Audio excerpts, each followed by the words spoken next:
Hello, everybody, and today we're going to continue with the study of the book of Ezra, chapter 3.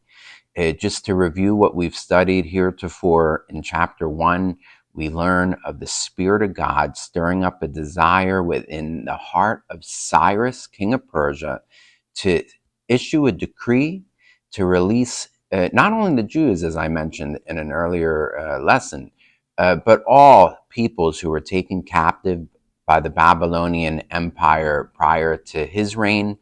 He releases them all to go back to their homelands. Among them are the Jews, and that proclamation is preserved in Ezra chapter 1. Okay? We also learn that the same Spirit of God stirred the hearts of the Jewish people themselves, not all the Jews, but a minority of Jews, to return to the land and to reestablish a Jewish state in the historic homeland of the Jewish people, the land of Israel. Then in chapter 2, we learned of one of the main discrepancies between the previous era, known as the First Temple period, and this new age or new era, known as the Second Temple period. That being the role of the son of David or the descendant of David versus the role of the high priest. Okay, Zerubbabel, who features in all the books that we're going through right now, Ezra, Nehemiah, Zechariah, and Haggai, is the last known descendant of the Davidic family to be mentioned here in the Hebrew Bible.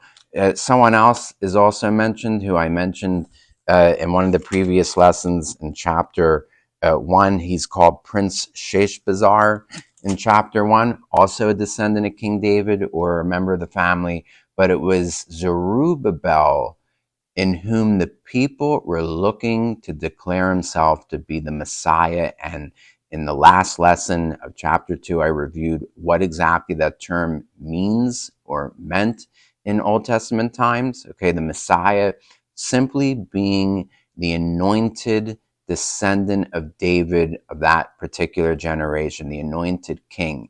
Later, it takes on eschatological significance, and I likened it to a Messiah in lowercase m versus Messiah in higher case m, something that doesn't exist in Hebrew, by the way, but it helps my point, at least to an English audience, okay, that the Messiah to come at the end of the age, okay, the eschatological Messiah, the Savior, if you will, but not in the way Christians came to believe in Jesus. Okay, none of the Jews were looking for a Jesus-like Savior, either in Zerubbabel's day or even in Jesus' day. And of course, I'm going to talk about that when we start to cover the books of Zechariah and New Testament books, maybe. But I did mention that one of the books that I would teach in this grouping of books is Zechariah.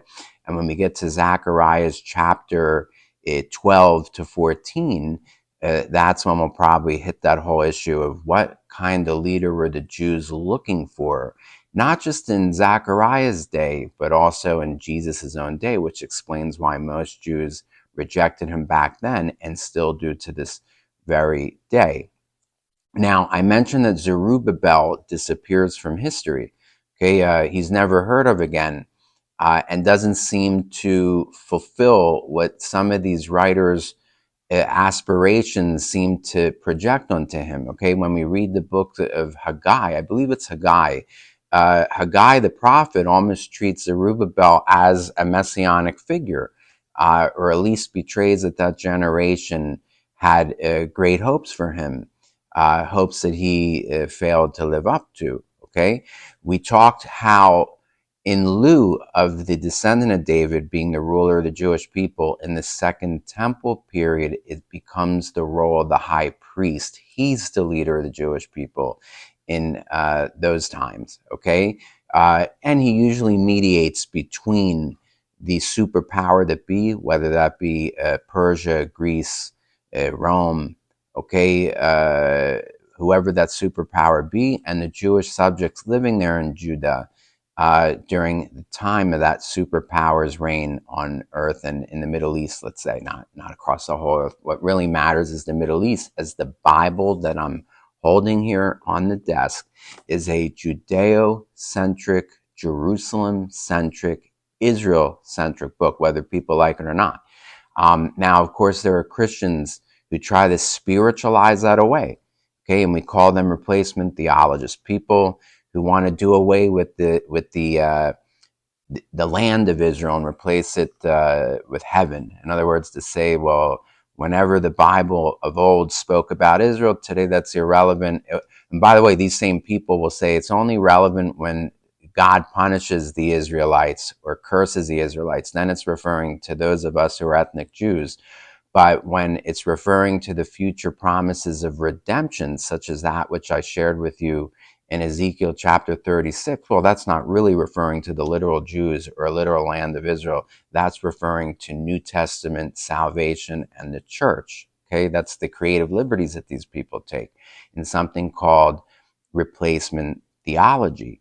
Okay, so now we're going to get into chapter 3. I meant to do this in the last lesson, but I had no idea that I would take so much time up with chapter 2. Okay, thus the Bible's organic. And by the way, when I do these teachings, I'm not following any script.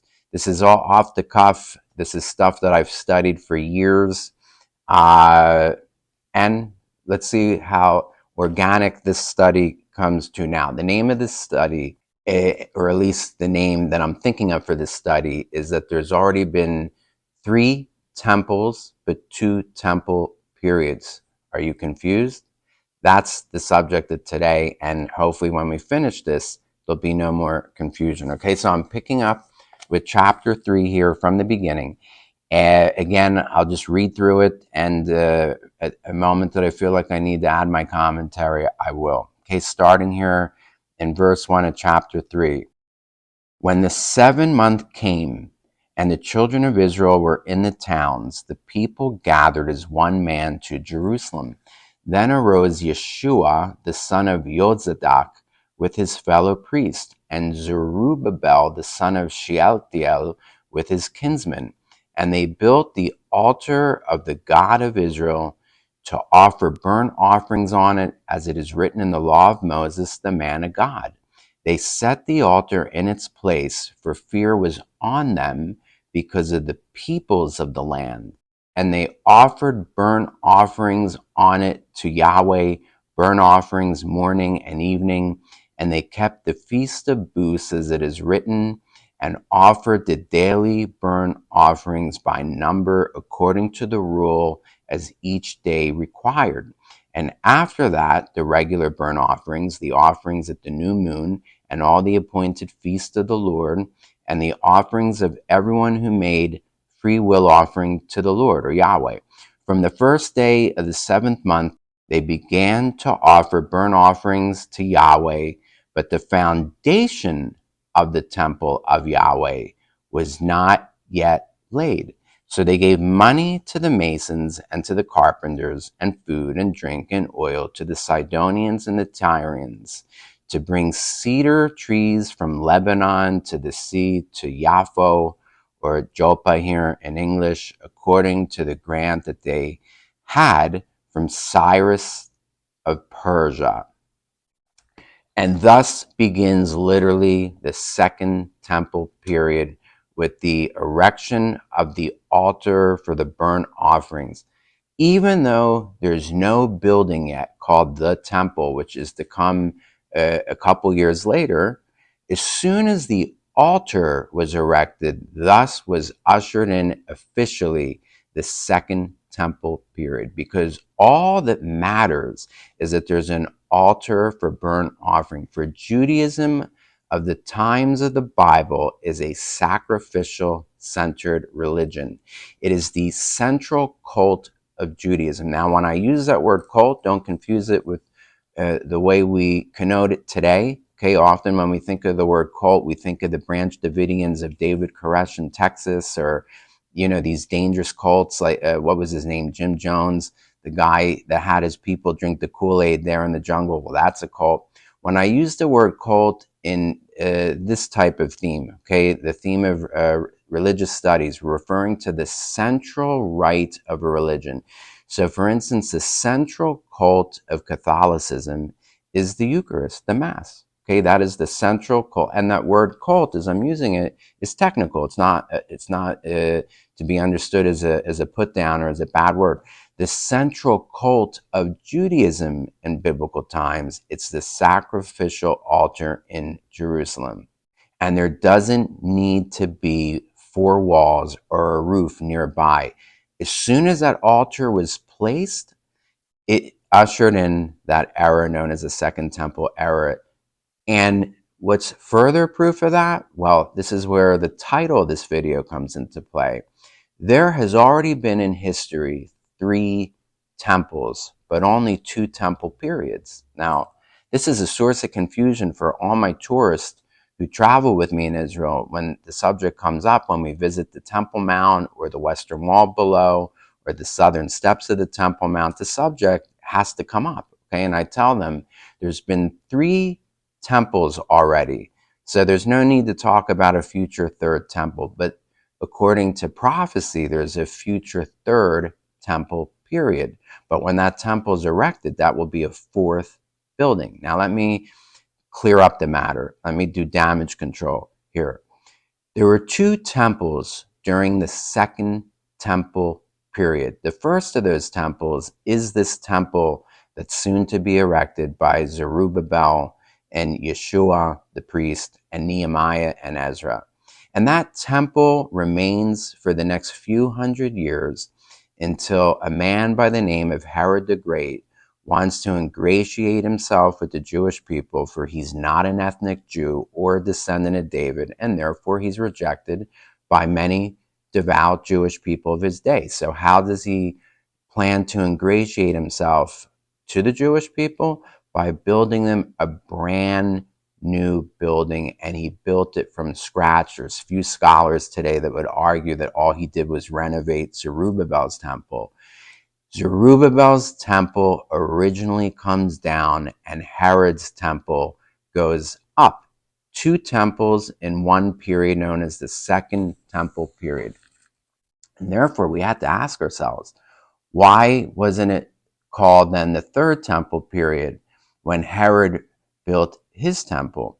The reason is because in theory, it was one continual sacrifice from the time that this altar was built that we just read about in Ezra chapter 3, okay, until the Romans destroyed that sacrificial system along with Herod's temple in 70 AD. One continual sacrificial system, because that's all that counts. And therefore, one temple period, regardless of how many temple buildings existed during that time. Now, to add a little bit more confusion, we're celebrating in the Jewish world now the holiday of Hanukkah. Hanukkah celebrates the event in which the Jews regain the Temple Mount in Jerusalem, which has been defiled by a Greek king known as Antiochus Epiphanes, who sacrificed pigs during the time of 3 years, or 3.5 years actually, okay, that his forces occupied the Jewish Temple Mount in Jerusalem. Now, eventually, the Jewish forces, under a family called the Maccabees, recapture the Temple Mount, cleanse the area of the pagan shrines and remains of pig bones and blood on the altar in Jerusalem, and restore thus the Jewish sacrificial system, which had been interrupted for a period of 3.5 years. And therefore, it's not really true that from the time of Zerubbabel until the time the forces of Titus destroy the temple and altar in 70 AD, that there was one continuous sacrificial system. It actually had a 3.5 year break during this time that the books of Maccabees in the Apocrypha cover.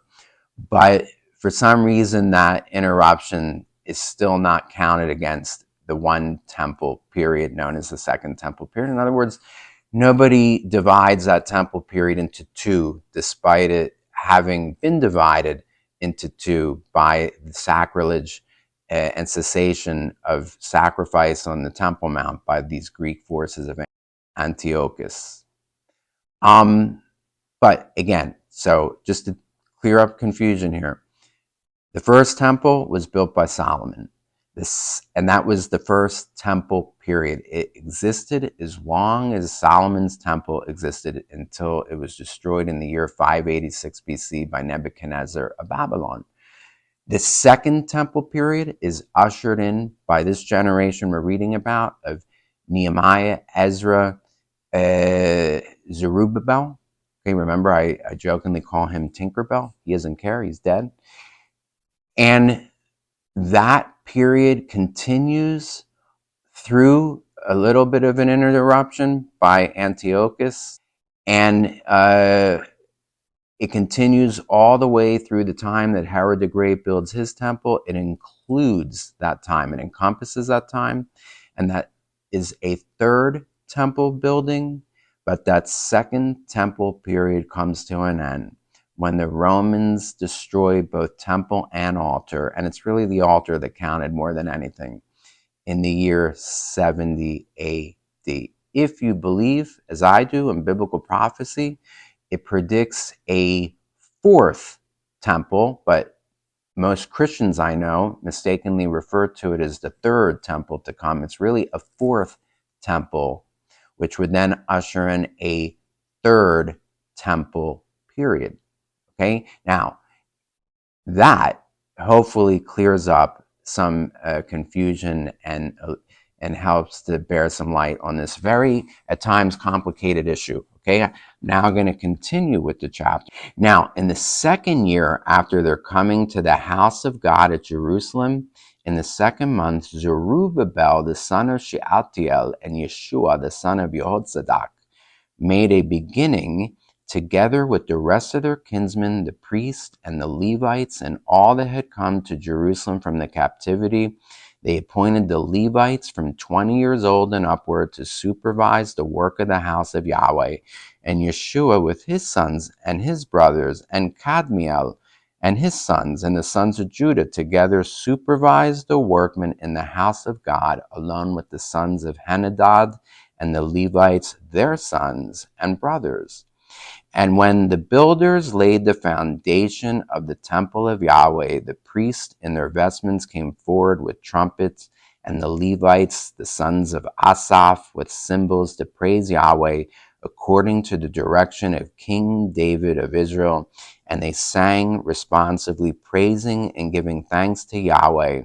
For he is good, for his steadfast love endures forever toward Israel. And all the people shouted with a great shout when they praised Yahweh, because the foundation of the house of Yahweh was laid. So now the temple building itself is being built after the altar was previous to it.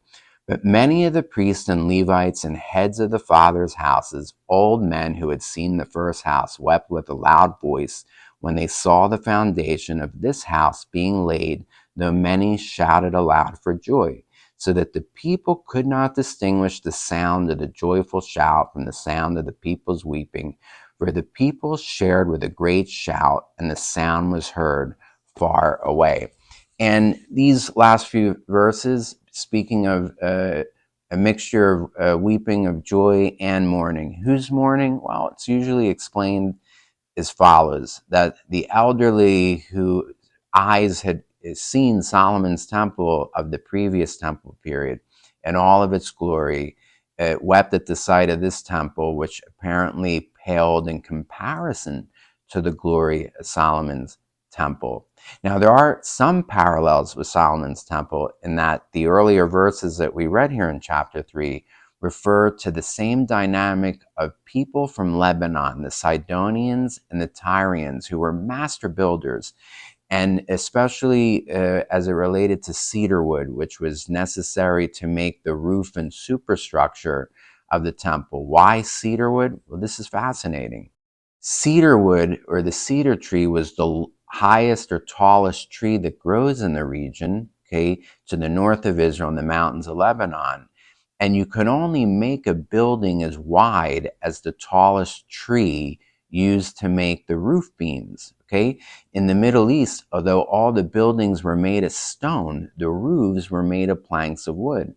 And you need, if you're going to make a big building like a temple, you need to use wood of a tree tall enough to make it into a big building. Okay, and the only trees that really existed to do that in those days were these famous trees of Lebanon, which in this chapter we read were floated on rafts down the coast of the Mediterranean coast of Lebanon to Israel, to the port city of Jaffa, which is today's Tel Aviv. And from there, it was likely taken, well, it had no choice but to be taken overland up the mountains, not an easy task, to Jerusalem, where exactly like in the days of Solomon's temple, the same procedure was used to build the second temple. But evidently, the second temple paled in comparison, which is why Herod the Great, a few hundred years later, saw the need and the opportunity to build a brand new building. Okay, in other words, what was the need? The temple that was presently functioning on the Temple Mount was no big deal. Okay, it didn't have the prestige or glory of the previous one of Solomon, and Herod thinks that he can duplicate and in fact exceed the glory of Solomon's temple. And that was the impetus to his building a third building a few hundred years later. Okay, but the mourning, of course, mixed with sounds of joy, and the joy is obvious, for the Jewish people have been restored to the land of Israel after a lengthy 50-year exile. And I explained to you in the last teaching, the exile was for 50 years, but the temple to be rebuilt was erected 20 years after the return. Thus, the 70-year exile referred to by Jeremiah is from the destruction of one temple to the rebuilding of the next temple. And the joy of God keeping his promises and restoring the Jewish people. In the next chapter, we're going to deal with the local opposition, which was only hinted in this chapter. Okay, in chapter 3, it mentions that while they're building the altar, they're doing it all while with one of their eyes looking on the building project and the other eye looking out for the security, because in the absence of the Jewish people during that 50 years, others moved into the territory as squatters. Later, they're to be known as the Samaritans, and they basically settle in the area, and they comprise the local opposition to the Jewish restoration to the land and the rebuilding of its temple. And we're going to deal entirely with that subject in the next chapter, chapter 4. And in some ways, that Samaritan opposition presages today's opposition in the form of the so-called Palestinians. Okay, and we're going to refer to them as well in the next chapter. Anyway, folks, this brings this study to an end, and I wish you a phenomenal weekend wherever you are. And if you're living here in America or Canada or England, and in any of the English-speaking world here, between the American Thanksgiving, of course, here I'm being American-centric, the American Thanksgiving and Christmas, I hope you're enjoying a phenomenal holiday season with you and your family, and I look forward to seeing you again in a couple days from now with an Israel update. Much is happening in Israel. In fact, the heaviest fighting in the entire war has occurred over the last 3 days, so there's plenty to talk about in an Israel update. But for now, this is Steve, the tour guide, signing off. Be vigilant, be blessed, and have a phenomenal day. Bye-bye.